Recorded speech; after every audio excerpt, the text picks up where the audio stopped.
어버이날 아침이었다. 정숙은 평소보다 일찍 잠에서 깼다. 아산병원에서 무릎 수술을 받고 퇴원한 지 이제 막 열흘이 지났고 회복을 위해 서울에 있는 아들 민규의 집에 머무른 지도 그만큼의 시간이 흘렀다.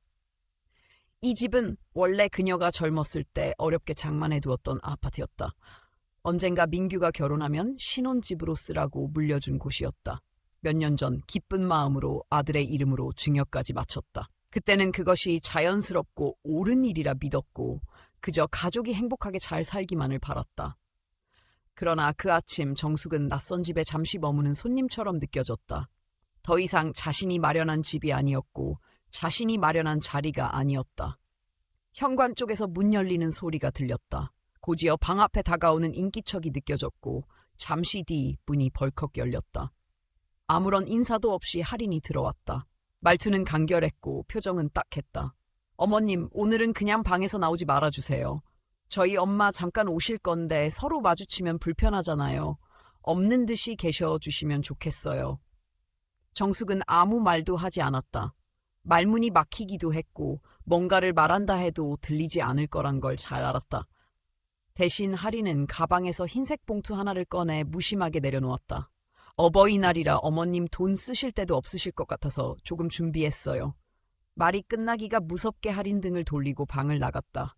문이 닫히고 방 안에 다시 조용함이 찾아왔다. 정숙은 봉투를 내려다보았다. 무겁지도 않았고 두툼하지도 않았다. 그저 아무 감정 없이 던져진 아주 가벼운 무게였다. 그녀는 조심스럽게 봉투를 열었다. 안에는 10,000원짜리 지폐 한 장. 그 순간 아무 말도 하지 못한 채 가슴이 무겁게 내려앉았다.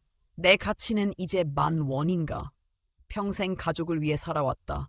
남편이 세상을 떠난 후에도 자식을 위해, 며느리를 위해, 손자, 손녀를 위해 아낌없이 헌신했다.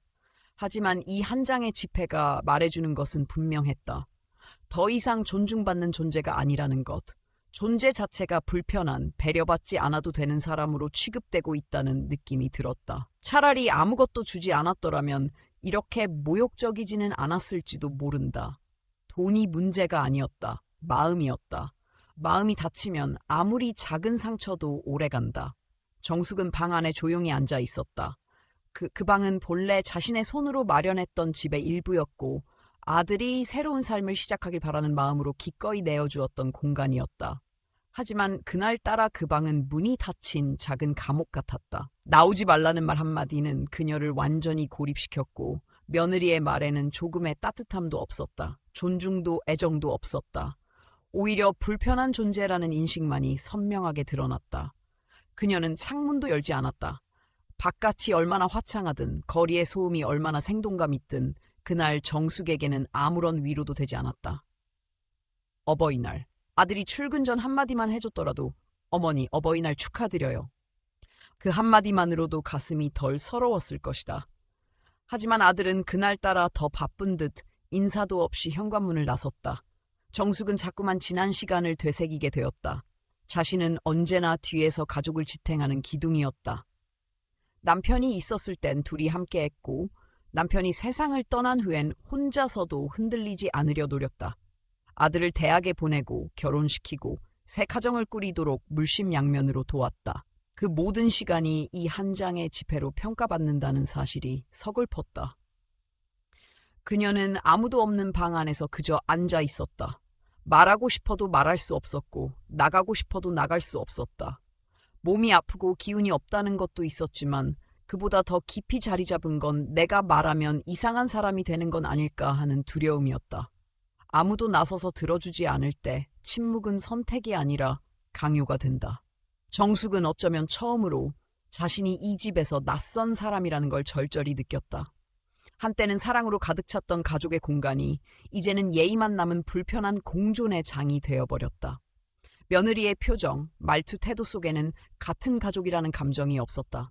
그날의 10,000원은 단순한 지폐 한 장이 아니었다. 그것은 관계의 균열이었고 감정의 단절이었고 존재의 부정이었다. 그것은 어버이날 아침 정숙이 다시는 잊지 못할 감정의 시작점이었다. 그리고 이 감정은 조용하지만 확실하게 그녀를 변화시키기 시작했다. 거실에서 들려오는 소리는 점점 더 분주해졌다. 냉장고 문이 여닫히는 소리, 그릇 부딪히는 소리, 이어지는 웃음소리. 정숙은 조용히 귀를 기울였다. 며느리 할인의 어머니가 도착한 듯했다. 반가운 인사와 시끌벅적한 대화들이 문틈을 타고 방 안으로 흘러들어왔다. 아이고 우리 딸? 이게 뭐야? 카네이션도 예쁘게 달아주고. 사돈의 목소리는 유난히 컸고 굳이 그럴 필요 없을 말도 일부러 더 크게 말하는 것처럼 느껴졌다. 그 순간 정숙은 더 작아졌다. 문 너머에서 이루어지는 어버이날의 따뜻한 풍경은 그 방 안의 침묵과 뚜렷한 대비를 이루었다. 고요함은 곧 외로움이 되었고 외로움은 서러움이 되었다. 방 안에 있는 그녀는 초대받지 못한 존재였고 그 사실이 더 깊은 상처가 되었다. 사돈은 목소리를 높였다. 아직도 너희 어머니 여기 계시냐? 어머, 난 진작에 나가셨을 줄 알았지. 할인이 당황한 듯 작게 대답했다. 엄마, 조용히 좀 해요. 어머님 안에 계세요. 하지만 사돈은 개의치 않았다. 그래? 계시면서도 없는 것처럼 계신다니 예의가 없으시네. 사돈이 왔으면 인사 정도는 해야지. 그게 싫으면 잠깐 나가 계시든지. 노인네가 눈치가 없으시네. 그 말들이 벽을 뚫고 정숙의 귀에 그대로 박혔다. 얹혀 사는 사람, 눈치 없는 노인네. 평생 가족을 위해 살아왔는데 이제는 이런 말을 듣는구나 싶었다. 지금까지 수없이 삼켰던 말들이 목구멍까지 치밀어 올랐지만 결국 말로 나오지는 못했다. 나가서 따지자니 내가 이상한 사람이 될 것 같고 참자니 가슴이 답답했다. 어쩌면 그 방 안에 갇혀 있어야 하는 현실 자체가 더 비참하게 느껴졌다. 조용했던 문이 갑자기 열렸다. 사돈이 불쑥 들어오며 말했다. 아이고, 사돈 여기 계셨어요? 인사도 안 하고. 제가 온 줄 알았을 텐데도 안 나오시길래 내가 이렇게 먼저 인사드리러 왔네요. 말투에는 웃음이 섞였지만 그 웃음은 따뜻함과는 거리가 멀었다. 정숙은 아무 대꾸도 하지 못했다. 할인은 문 앞에 서서 어쩔 줄 몰라 했지만 사돈을 막거나 말리지 않았다. 정숙은 조심스럽게 말을 꺼냈다. 조용히 있으라고 해서 괜히 방해될까봐 며느리가 방에 있으라고 해서 그런 거라고. 하지만 그녀의 말이 채 끝나기도 전에 사돈이 말을 끊었다. 아이고 그래요? 애가 어려서 그렇게 말했어도 나이 있으신 사돈이 그러시면 안 되죠. 그래도 사돈끼리는 인사는 해야지 않아요? 애들 결혼하고 처음 보는 건데 사돈 참 배운 분이라 다를 줄 알았는데 그것도 아닌가 봐요. 정숙은 아무 대답도 하지 않았다.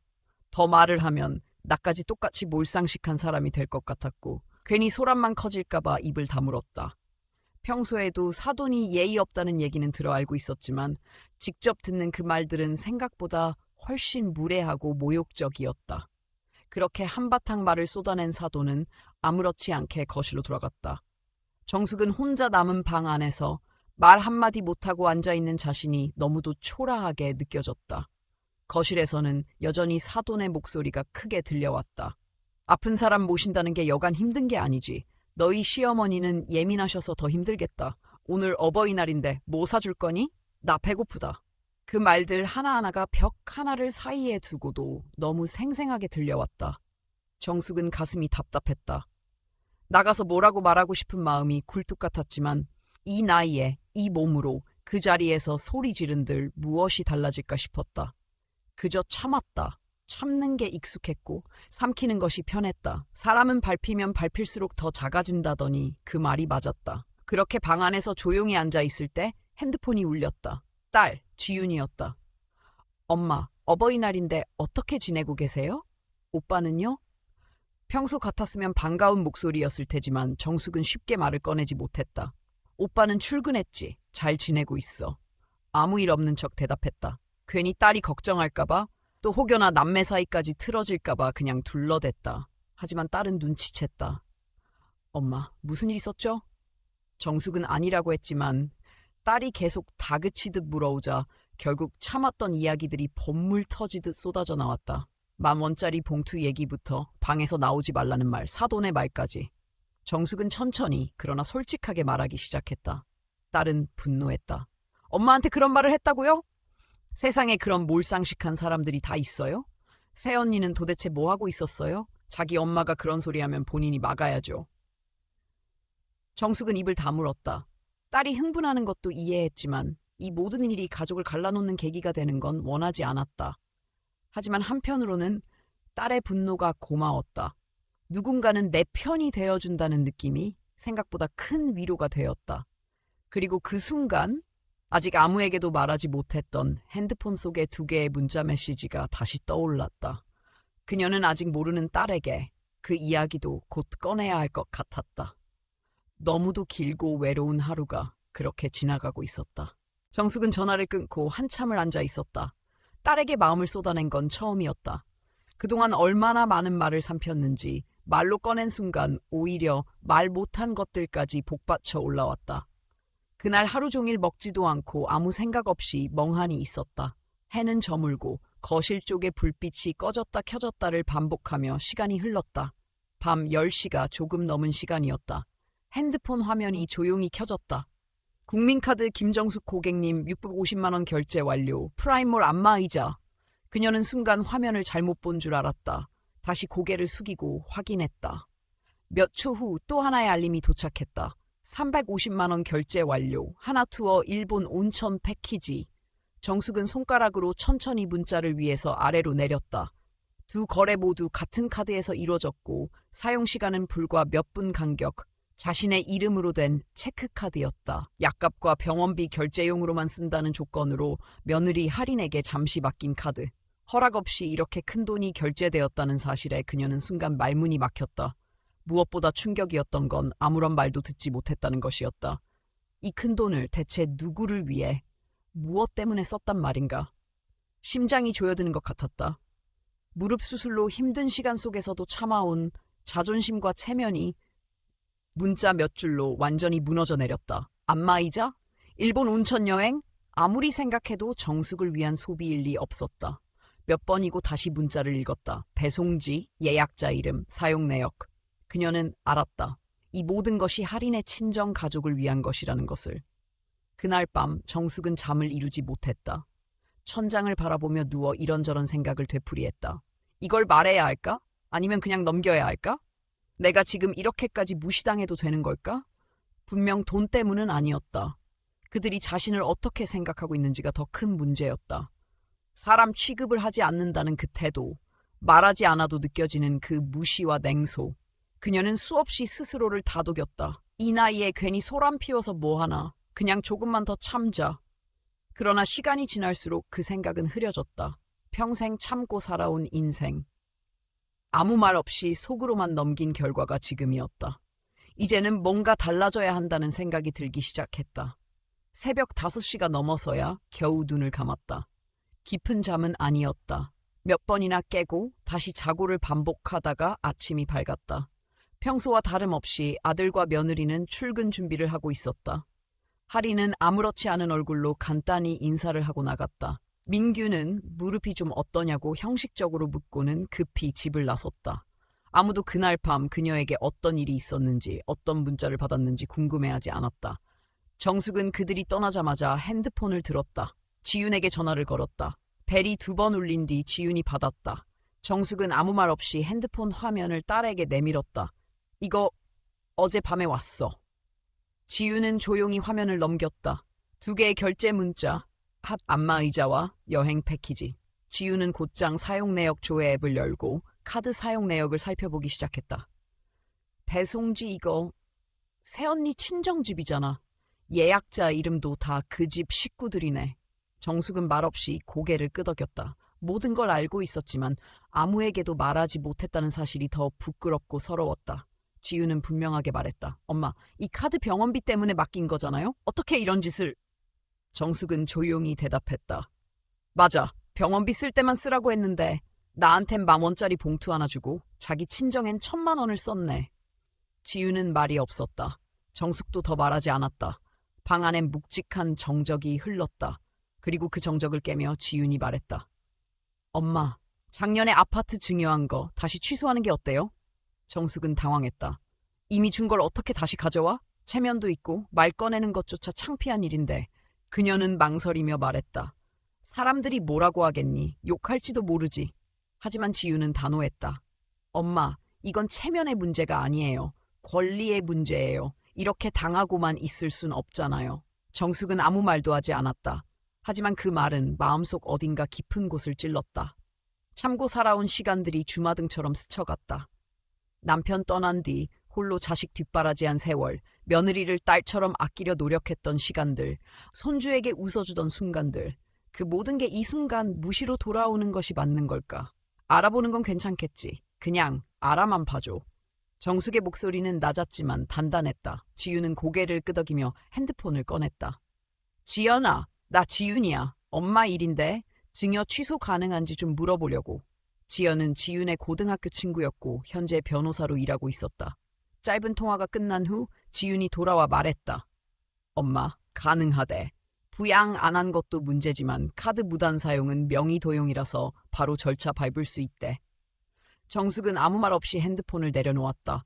화면에 다시 떠있는 카드 결제 내역을 바라보며 생각에 잠겼다. 자신이 병원비 때문에 잠시 맡긴 카드로 이렇게 큰 돈을, 그것도 아무 말 없이 사용했다는 사실은 단순한 배신이 아니었다. 자신을 하찮게 여긴다는 증거였다. 엄마, 어떡할 거예요?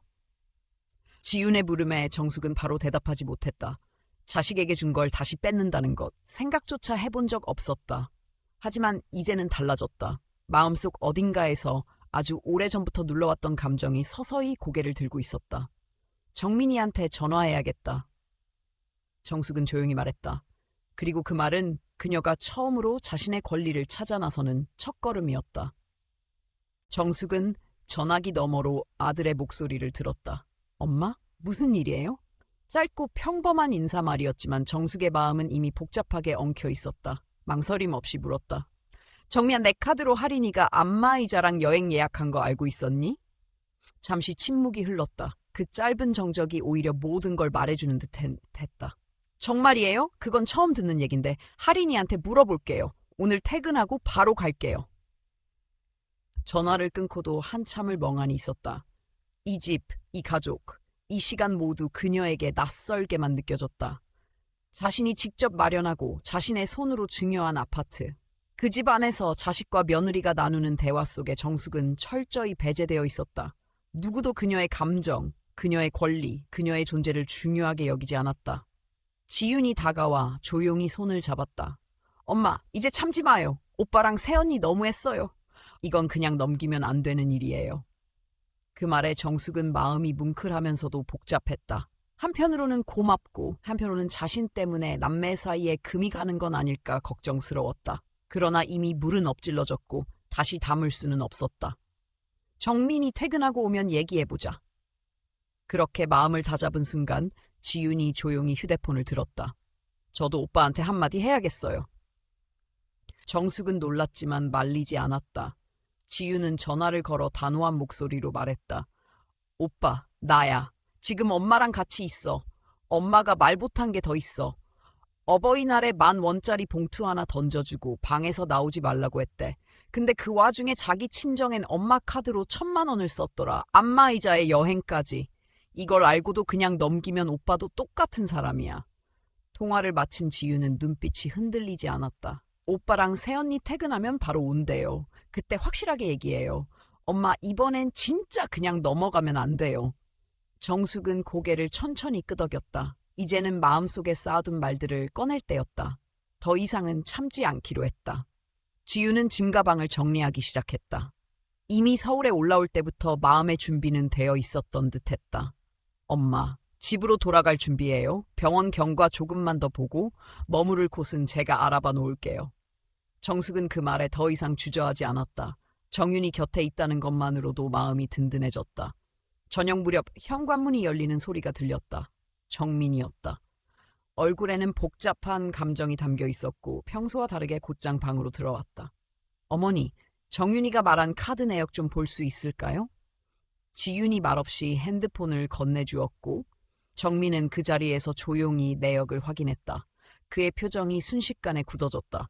안마의자, 여행 패키지, 배송지, 예약자 이름, 모든 정보가 정확히 그녀를 가리키고 있었다. 이게 어떻게 된 거야? 저는 정말 몰랐어요. 정민의 목소리는 떨리고 있었다. 그동안 아무것도 몰랐던 그의 말에 정숙은 말없이 바라보기만 했다. 지윤이 옆에서 조용히 말했다. 오빠, 아직 모르는 게 더 있을 수도 있어. 새언니 폰도 확인해봐. 정민은 고개를 끄덕이며 자리에서 일어서려는 순간 다시 현관문이 열렸다. 할인이었다. 그녀의 얼굴에는 이미 뭔가 알고 있다는 듯한 기색이 서려 있었다. 하리는 거실로 들어오자마자 분위기를 느꼈고 순간 얼굴이 창백해졌다. 정민은 곧바로 카드를 내밀며 따졌다. 이거? 내가 한 거야? 어머니 카드로 왜 이런 걸 결제했어? 하리는 잠시 입을 다물었다가 조심스럽게 대답했다. 그건 그냥 잠시 빌렸을 뿐이에요. 곧 채워 넣을 생각이었어요. 그 말을 들은 정숙은 더 이상 참을 수 없었다. 빌렸다고? 빌려준 사람도 없는데 어떻게 그런 말을 하는가? 1,000만 원이라는 돈을 아무런 말도 없이 친정 가족을 위해 썼다는 사실은 단지 카드 사용 문제가 아니었다. 사람에 대한 기본적인 예의와 존중의 문제였다. 정민은 할인의 휴대폰을 확인하기 시작했다. 화면을 빠르게 넘기며 배송 완료 문자, 예약 확정 문자 등을 확인했다. 모든 내역이 정숙의 카드로 이루어진 것이 명확했다. 안마의자 배송 완료가 오늘 아침에 왔네. 일본 여행 예약도 확정됐고 이게 잠시 빌려서 갚을 생각이었다고? 하리는 당황한 듯 말했다. 그래도 갚으려고 했어요. 다음 달부터 월급에서 조금씩. 그러나 그 말은 이미 아무 의미가 없었다. 정숙은 조용히 입을 열었다. 어버이날에 내겐 10,000원짜리 봉투 하나 던지고 방에서 나오지 말라고 했으면서 자기 친정엔 내 카드로 1,000만 원을 썼니? 하리는 아무 말도 하지 못했다. 그 자리에 공기는 얼어붙은 듯했고 말소리 하나조차 무겁게 울렸다. 정민은 다시 물었다. 다른 결제 내역 더 있어? 솔직히 말해. 할인의 눈에는 당혹스러움이 스쳤고 정민은 계속해서 그녀의 핸드폰 화면을 넘기며 카드 사용 내역을 확인하고 있었다. 화장품, 옷, 가방 모두 정숙의 카드로 결제된 것들이었다. 정민의 표정이 점점 굳어졌다. 그 자리에 있는 모두가 알 수 있었다. 이건 단순한 실수가 아니었다. 그동안 쌓여온 무시와 무관심 그리고 이기심이 드러난 결과였다. 방아는 말없이 조용했다. 그리고 그 침묵 속에서 정숙은 마음속 결정을 이미 내리고 있었다. 이제는 되돌릴 수 없는 선을 넘었다는 것을 모두가 알고 있었다. 그리고 정숙은 더 이상 그 선을 지켜줄 생각이 없었다. 정숙은 조용히 방 안으로 들어갔다. 이미 며칠 전부터 예상했던 결과였다. 지윤이 서울에 올라온 순간부터 마음의 준비는 하고 있었다. 가슴 한편에선 여전히 아들 부부를 향한 애틋한 감정이 남아있었지만 그것만으로는 더 이상 자신을 지킬 수 없다는 걸 깨달았다. 짐은 이미 정리돼 있었다. 그녀는 어떤 말도 하지 않고 작은 가방을 들었다. 거실에서 정민이 다급하게 물었다. 어머니, 어디 가세요? 정숙은 짧게 대답했다. 집에 간다. 지금 당장 경찰서에 신고해도 된다. 하지만 오늘은 참는다. 지금까지는 엄마라서 참았지만 앞으로는 아니다. 정숙의 목소리는 흔들리지 않았다. 그 말 속에는 수십 년의 인내가 담겨 있었고 이제는 한계에 이르렀다는 결의가 있었다. 지유는 아무 말 없이 정숙의 짐을 들고 현관 쪽으로 향했다. 정민은 다급하게 따라 붙었다. 엄마, 잠깐만요. 우리 이야기 좀 더. 정숙은 고개를 저었다. 더 이상 말로 풀 수 있는 단계가 아니었다. 지금까지 묵인해온 건 사랑이었지만 지금부터는 자신을 위한 선택이어야 했다. 정민아, 이제 엄마는 내 권리를 찾아야겠어. 평생 참고 또 참았더니 결국 이렇게까지 무시당하는구나. 그녀는 아들을 똑바로 바라보며 말했다. 더는 뒤를 돌아보지 않겠다는 마음이었다. 하리는 울먹이며 다가왔다. 어머님, 제가 정말 잘못했어요. 제가 다 갚을게요. 제발 용서해 주세요. 정민도 머리를 숙이며 말을 잇지 못했다. 엄마, 미안해요. 내가 다 책임질게요. 엄마가 그렇게 힘드셨는지 몰랐어요. 정숙은 그들을 바라보며 조용히 말했다. 갚는다고 해결될 일이었으면 애초에 이렇게까지 오지도 않았어. 그녀는 가방 속에서 조심스럽게 하나의 봉투를 꺼냈다. 바로 그날 아침에 받았던 10,000원이 들어있던 봉투였다. 손에 쥔 채 그것을 테이블 위에 던지듯 올려놓았다. 옛다. 10,000원. 너나 써라. 그 말 속에는 수치심, 분노, 슬픔 그리고 단호함이 모두 섞여 있었다. 난 너한테 돈이 아쉬운 게 아니야. 그날 네가 보여준 태도, 그게 날 사람 취급 안 한 거다. 그리고 난 그런 대접 받으면서까지 너희랑 더는 살고 싶지 않구나. 하리는 엉엉 울기 시작했다. 정민도 다가와 붙잡으려 했지만 지윤이 단호하게 막아서며 문을 열어줬다. 더 이상 이 상황을 반복하게 두고 볼 수 없었다. 문이 열리고 정숙은 말없이 집을 나섰다. 등 뒤로 정민이 외쳤다. 엄마, 어디 가세요? 몸도 안 좋으신데. 그 말에도 정숙은 멈추지 않았다. 서울의 임시 원룸 딸과 함께 지내기로 한 곳에 도착했을 때 정숙은 한참 말이 없었다. 부산에 있는 가족들에게 양해를 구한 지유는 어머니 곁을 지키겠다며 함께 서울에 머물기로 했다. 병원 진료 외엔 거의 외출하지 않았다. 대신 하루 종일 책상 앞에서 서류를 펼쳐놓고 조용히 자료를 정리했다. 카드 명세서, 통장 내역, 증여계약서, 등기부등본, 모두 정숙의 삶이 고스란히 담긴 기록이었다.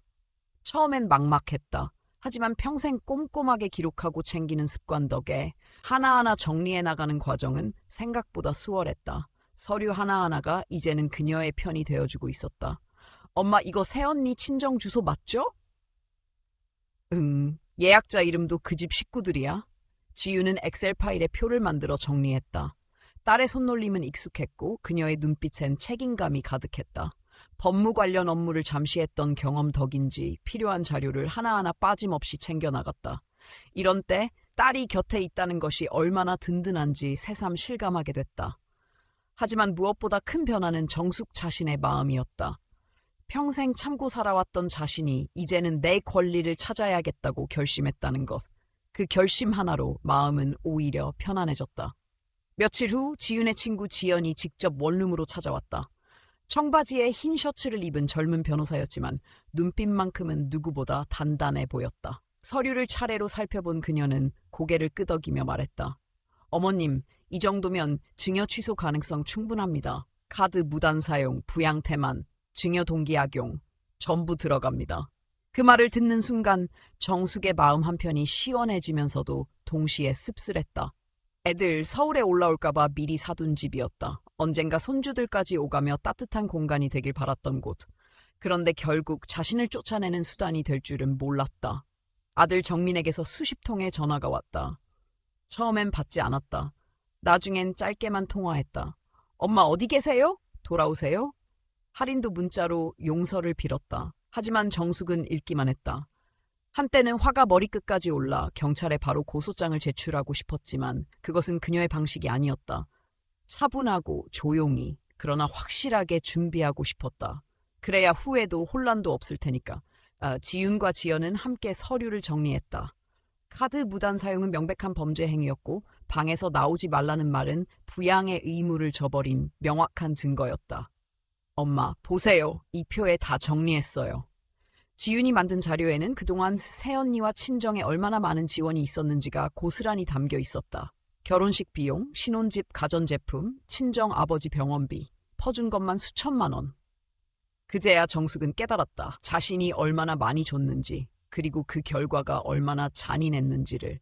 말없이 자료를 들여다보던 정숙은 조용히 입을 열었다. 지윤아, 이젠 되돌려받아야겠다. 내가 잘못한 건 너무 믿은 거였지. 지유는 고개를 끄덕였다. 엄마, 마음 단단히 먹어야 돼요. 지금까지는 엄마가 너무 많이 양보한 거야. 그날 밤 정숙은 조용히 창밖을 바라보며 생각에 잠겼다. 더는 누구의 그림자 안에서 살지 않겠다고 그렇게 결심했다. 이제 그녀의 인생은 그녀의 선택으로 움직이기 시작한 것이었다. 며칠 뒤 정숙은 조용히 핸드폰을 들었다. 지윤이 정리한 서류들은 이미 준비가 끝났고 이제 남은 건 본인의 의지를 보여주는 일이었다. 그녀는 메시지 창을 열고 짧게 입력했다. 정민아, 너랑 할인이 시간 좀 내라. 할 말이 있다. 보내고 나니 마음이 조금 후련해졌다. 이제는 누구의 엄마, 누구의 시어머니가 아니라 김정숙이라는 이름으로 살아갈 준비가 된 것 같았다. 그날 약속한 시간보다 10분 먼저 정민과 할인이 조심스럽게 카페로 들어섰다. 두 사람의 얼굴엔 긴장감이 역력했고 주변을 살피는 눈빛이 불안정했다. 정숙은 말없이 가방을 열어 서류가 든 봉투를 꺼내 테이블 위에 올려두었다. 묵직한 침묵이 흐른 뒤 할인이 조심스럽게 입을 열었다. 이게 뭐예요, 어머님? 그녀의 목소리엔 떨림이 있었다. 정민은 말없이 그녀의 옆에 앉아 손을 꼭 잡고 있었다. 정숙은 눈을 똑바로 바라보며 말했다. 집과 차량에 대한 증여 철회 서류다. 내가 너희에게 준 걸 다시 되찾는 거다. 그녀의 목소리는 단호하고 분명했다. 평생 누구 눈치 보며 살아온 사람이 맞나 싶을 정도로 흔들림이 없었다. 정민이 급하게 말했다. 엄마, 제발 할인이 많이 반성하고 있어. 저희가 너무 몰랐어요. 앞으로는 진짜 잘할게요. 이건 너무 큰 벌이에요. 할인도 울먹이며 고개를 숙였다. 어머님, 제가 잘못했어요. 진심이에요. 그땐 왜 그렇게 어리석었는지 모르겠어요. 제발 한 번만 기회를 주세요. 저희가 갚을게요. 다 갚을게요. 정숙은 그 말들을 조용히 들었다. 손끝이 떨렸지만 표정은 차분했다. 마음속에선 수없이 흔들렸지만 이제는 물러설 수 없는 선이 있었다. 지금 하는 말 전에도 들었어. 결혼하고 얼마 안 됐을 때도 그랬고, 그래서 계속 참았지. 믿었고, 사돈이 나를 함부로 대했을 때도, 어버이날에 나를 방에서 나오지 못하게 했을 때도 참았다. 하지만 내게 10,000원을 툭 던지고 그 와중에 내 카드로 너희 친정에 안마의자랑 여행을 선물한 건 도저히 용서가 안 되는구나. 정숙의 말이 끝나자 두 사람은 말을 잇지 못했다. 정민은 입술을 꼭 깨물고 있었고 하리는 눈물을 흘리며 고개를 떨구었다. 그녀는 조용히 서류를 펼쳤다. 그 소리에 두 사람이 흠칫 놀랐다. 내가 여기에 도장을 찍고 변호사에게 넘기면 이건 공식적으로 돌이킬 수 없는 일이 된다. 하지만 이미 돌이킬 수 없는 일을 너희가 먼저 했다는 건 알아두거라. 정숙의 목소리는 여전히 담담했지만 그 안엔 깊은 상처와 결심이 있었다. 그동안 말 한마디 제대로 못하고 속으로 삼켜온 시간들, 매번 괜찮다고 넘겼던 모멸감과 외로움, 이제는 모두 끝내고 싶었다. 내가 지금 지키려는 건 돈도 아니고 집도 아니야. 내가 나를 사람답게 대접받고 싶다는 거야. 그걸 이 서류로 말하는 거다. 지윤이 옆자리에 조용히 앉아 있었다. 별다른 말은 없었지만 그녀의 존재만으로도 정숙은 큰 힘을 얻었다. 누구도 곁에 없던 시간 속에서 단 한 명의 딸이 자신을 온전히 믿고 지켜주는 그 사실이 위로가 되었다. 정숙은 서류를 한 장 한 장 넘기며 말했다. 여기에 서명해라. 그리고 앞으로 내 앞에서 아무 일 없던 것처럼 굴지 마라. 진짜 죄송하면 일 키우지 말고 서명해. 정민은 눈물을 훔치며 떨리는 손으로 펜을 들었다. 할인도 울면서 고개를 끄덕였다. 두 사람은 조용히 서명했고 서명하는 순간 정숙은 마음속 한켠이 시원해지는 걸 느꼈다. 동시에 설명할 수 없는 슬픔도 몰려왔다. 사랑했던 자식에게 이런 요구를 해야 한다는 현실이 참 씁쓸했다. 서류를 가방에 넣고 자리에서 일어설 때 정숙의 발걸음은 놀라울 만큼 가벼웠다. 마치 오랜 세월 짊어지고 다녔던 무거운 짐을 내려놓은 느낌이었다. 밖으로 나오자 지윤이 조용히 물었다. 엄마, 괜찮아요? 정숙은 웃으며 짧게 대답했다. 응, 정말 괜찮아. 그게 그녀의 진심이었다. 집으로 돌아오는 길 정숙은 생각했다. 왜 진작 이렇게 하지 못했을까? 왜 그토록 오래 참았을까? 우리 세대는 자식을 위해 희생하는 게 당연한 줄 알았다. 헌신과 침묵이 미덕인 줄 알았다. 하지만 세상은 변했고 자신을 지키는 일도 배워야 할 가치라는 걸 이제서야 깨달았다. 그날 밤 정숙은 딸과 함께 차를 마시며 조용히 웃었다. 그리고 마음속 깊이 되뇌었다. 이제는 나를 위해 살 때다. 서울에서의 마지막 밤이었다. 정숙은 딸 지윤과 함께 원룸 안 조용한 방에서 짐을 정리하고 있었다. 병원에서 예정된 마지막 경과 진료도 무사히 끝났고 무릎 상태는 의사 말대로 안정세를 보이고 있었다. 남은 건 이제 부산으로 돌아갈 준비뿐이었다. 지윤은 짐을 싸며 말했다. 엄마, 이제 부산 내려가서 푹 쉬어요. 아무것도 하지 말고 이번엔 진짜 엄마 자신을 위해 좀 사세요. 정숙은 고개를 천천히 끄덕였다.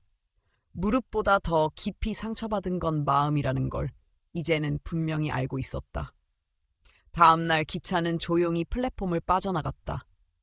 차창 밖으로 풍경이 빠르게 스쳐 지나갔고 정숙은 머릿속으로 지난 시간을 하나씩 정리하고 있었다. 어쩌면 이 모든 일들이 자신에게 반드시 필요했던 시간이었는지도 모른다. 누구나 한 번쯤은 자신을 위해 단호한 결정을 내려야 하는 순간이 찾아오고 자신은 그 순간이 조금 늦게 온 것뿐이라는 생각이 들었다.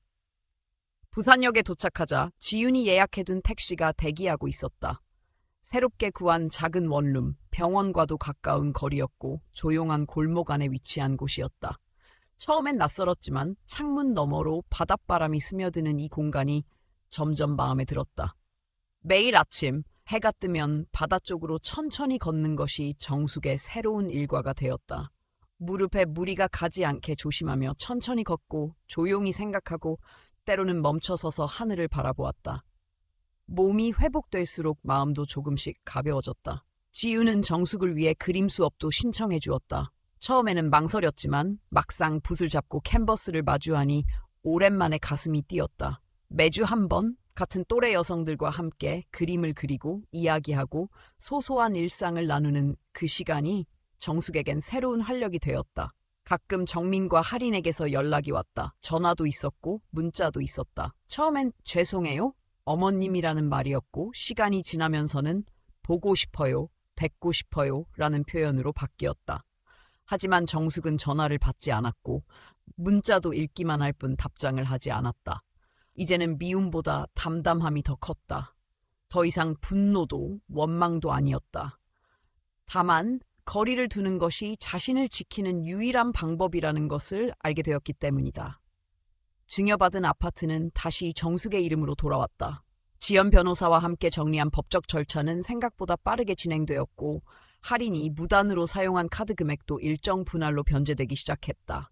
돈을 돌려받는 일이 중요한 게 아니었다. 그보다는 자신이 더 이상 무시당해도 되는 존재가 아니라는 걸 스스로에게 증명한 일이 더 컸다. 정숙은 혼잣말처럼 중얼거렸다. 이제 나도 내 인생을 살아야지. 그리고 거울 앞에 섰다. 머리를 새로 염색하고 오랜만에 예쁜 옷도 사입었다. 지윤이 추천해준 재래시장에서 직접 고른 원피스는 은은한 꽃무늬가 마음에 들었다. 자신을 위해 무언가를 고르는 일이 얼마나 오랜만인지, 그동안 얼마나 다른 사람만을 위해 살아왔는지를 새삼 실감했다. 어느 날 오후 정숙은 작은 카페에 앉아 바다를 바라보고 있었다. 노트북을 들고 온 대학생들, 커피를 마시며 담소를 나누는 중년 부부, 그리고 창가에 앉아 그림을 그리는 젊은 여자. 모두 저마다의 일상 속에 살아가고 있었다. 그리고 그들 가운데 정숙도 있었다. 더 이상 누군가의 시선을 의식하지 않고 누군가의 허락을 기다리지 않으며 지유는 여전히 곁을 지켜주고 있었다. 주말마다 함께 장을 보러 가고 같은 프로그램을 보며 웃고 함께 밥을 지어 먹었다. 어떤 날은 함께 재래시장을 돌며 두부와 나물을 사고 어떤 날은 작은 공원 벤치에서 아이스크림을 나눠 먹었다. 그 모든 순간들이 정숙에겐 치유였고 회복이었다. 3달이 흘렀다. 처음 서울에서 내려와 눈물로 보냈던 날들이 이제는 희미한 과거처럼 느껴졌다. 물론 완전히 잊히진 않았다. 아직도 가끔 생각났다. 어버이날 아침, 10,000원짜리 봉투 방에서 나오지 말라는 말, 벽 너머에서 들리던 웃음소리들. 하지만 그 기억들은 이제 정숙을 짓누르지 않았다. 오히려 자신을 여기까지 오게 만든 동력이었다. 정숙은 알고 있었다. 언젠가 정민과 할인을 다시 만나게 될지도 모른다는 걸. 하지만 그건 먼 훗날의 이야기였다. 지금은 그저 현재에 충실하고 싶었다. 그녀는 오늘도 조용히 붓을 들고 그림을 그렸다. 오늘의 햇살은 어제보다 조금 더 따뜻했다. 그리고 마음은 어제보다 조금 더 가벼웠다. 어느 늦은 오후 정숙은 조용히 집으로 돌아와 창문을 열었다. 해질 무렵에 바닷바람이 서늘하게 들어왔고 붉게 물든 하늘 아래로 파도 소리가 잔잔히 들려왔다. 하루의 끝을 맞이할 준비를 하며 주전자에 물을 올리고 차 한 잔을 준비했다. 지유는 오늘 야근이라 조금 늦는다고 했고 정숙은 혼자만의 저녁 시간을 천천히 즐기기로 했다. 찻잔을 들고 거실로 나와 소파에 앉았다. 탁자 위에는 며칠 전 지윤이 프린트해온 서류들이 정리되어 있었다. 한 장 한 장 넘기며 다시 한번 눈을 훑었다. 증여 취소 확정 통지서, 카드 무단 사용에 대한 변제 합의서, 그리고 새로운 명의로 등록된 등기부 등본. 이 모든 서류가 그녀의 삶에서 처음으로 자신을 위해 쌓은 증거였다. 핸드폰 화면이 켜졌다. 정민이었다. 또다시 전화였다. 정숙은 한참을 바라보다가 천천히 손가락을 움직여 메시지 창을 열었다. 짧은 문장이 눈에 들어왔다. 엄마, 이제 괜찮으세요? 정말 뵙고 싶어요. 용서해주세요. 정숙은 아무런 감정도 표출하지 않았다. 마음은 이미 고요하게 가라앉아 있었다. 아직은 응답할 준비가 되지 않았기에 메시지를 읽고 그대로 화면을 껐다. 미움은 없었지만 이전처럼 모든 것을 덮어두고 돌아가고 싶지도 않았다. 지금은 자신을 먼저 돌봐야 할 시간이었고 그 누구보다 자기 자신을 믿어줘야 할 시기였다. 다음 날 정숙은 그림 수업에 갔다. 오늘의 주제는 나를 위로하는 색이었다. 캔버스 앞에 앉아 붓을 들었고 그녀는 자연스럽게 파도와 햇살을 떠올렸다. 바다의 푸른색과 석양의 주홍빛이 천천히 섞여가며 그녀의 마음도 같이 풀려갔다. 붓끝이 종이 위를 흐를 때마다 지난날의 상처들이 조금씩 옅어지는 기분이었다. 수업이 끝난 후 강사가 다가와 말을 걸었다. 선생님, 오늘 그림 참 따뜻해요. 정숙은 조용히 웃었다. 무언가를 다시 시작한다는 것, 그리고 그 속에서 자신을 회복해간다는 것이 얼마나 소중한 일인지 이제는 알게 되었다. 집으로 돌아오는 길, 시장에 들러 과일 몇 가지와 반찬거리를 샀다. 아주 작은 일상이었지만 그 일상이 주는 평온함이 감사했다. 길을 걷는 아이들, 가게 앞에서 담배를 피우는 중년의 남자들, 두 손 가득 장을 본 어르신들, 모두가 저마다의 자리에서 하루를 살아가고 있었다. 그리고 그들 사이에 정숙도 있었다. 그날 밤 지윤이 퇴근 후 들어와 말했다. 엄마, 다음 주에 문화센터에서 수필반이 새로 개설된대요. 같이 들어볼래요? 정숙은 고개를 끄덕였다. 그래, 써보고 싶네. 나도 이제 내 이야기를 글로 남겨보고 싶어. 지윤은 웃었다. 엄마 얘기라면 많은 사람들이 위로받을 거예요. 며칠 후 정숙은 창밖을 바라보다가 조용히 노트를 꺼냈다. 첫 장에 천천히 글씨를 써내려갔다. 내 이름은 김정숙. 올해 74. 이제야 내 목소리를 찾았다. 그리고 문장을 덧붙였다. 그동안 나는 아내였고 엄마였고 시어머니였다. 이제는 나 자신으로 살아간다. 글을 쓰는 동안 눈물이 나지 않았다. 대신 마음속에선 작은 온기가 피어났다. 그렇게 그녀는 자신만의 언어로 삶을 정리하고 다시 써내려가기 시작했다. 한 해가 지나 정숙은 지역 주민센터에서 열린 시화전에 본인의 수필과 그림을 함께 전시하게 되었다. 전시회 날 수많은 이들이 그녀의 글 앞에서 걸음을 멈췄다. 이 글 우리 엄마 같아요. 나도 이런 말 해주고 싶었어요. 정숙은 멀리서 그 모습을 바라보며 조용히 미소 지었다. 지금까지 자신이 무의미하게 흘려보냈다고 여긴 인생의 수많은 조각들이 누군가에게 위로가 될 수 있다는 사실이 새삼 놀라웠다. 그날 저녁 바다를 보며 정숙은 마음속으로 되뇌었다. 나이가 들었다고 해서 내 권리를 포기할 이유는 없다. 가족이라는 이유로 나를 잃어도 되는 건 더더욱 아니다. 세상이 변해도 여전히 많은 이들이 스스로를 지우며 산다. 하지만 정숙은 이제 안다. 스스로를 존중하지 않으면 누구도 나를 존중하지 않는다는 걸. 그리고 용서란 타인을 위한 것이 아니라 결국은 나 자신을 위한 것이란 걸. 파도는 밀려오고 다시 돌아간다. 삶도 그렇게 흘러간다. 그 흐름 속에서 우리는 언젠가 꼭 한 번은 자신을 위해 멈추고 돌아보고 다시 걸어가야 한다. 정숙은 이제 그 길 위에 서 있었다. 조용하지만 단단하게. 늦게 피어난 목소리는 더 깊은 울림으로 퍼져갔다. 그녀의 인생은 이제부터가 진짜였다. 오늘 제 이야기를 끝까지 귀 기울여 들어주신 여러분께 진심으로 감사드립니다. 살아가면서 누구나 한 번쯤은 마음속 깊이 간직한 목소리를 꺼내야 할 순간을 마주하게 됩니다. 저 또한 오랜 세월 동안 가족을 위해 희생하고 참고 침묵하며 살아왔지만 결국엔 저 자신을 지키기 위해 용기를 내야 했습니다. 오늘 이야기에서 전하고 싶은 가장 큰 메시지는 이것입니다. 나이를 먹었다고 해서 존중받지 않아도 되는 건 아니며 가족이라는 이름 아래 모든 걸 포기해야 할 필요도 없다는 것입니다.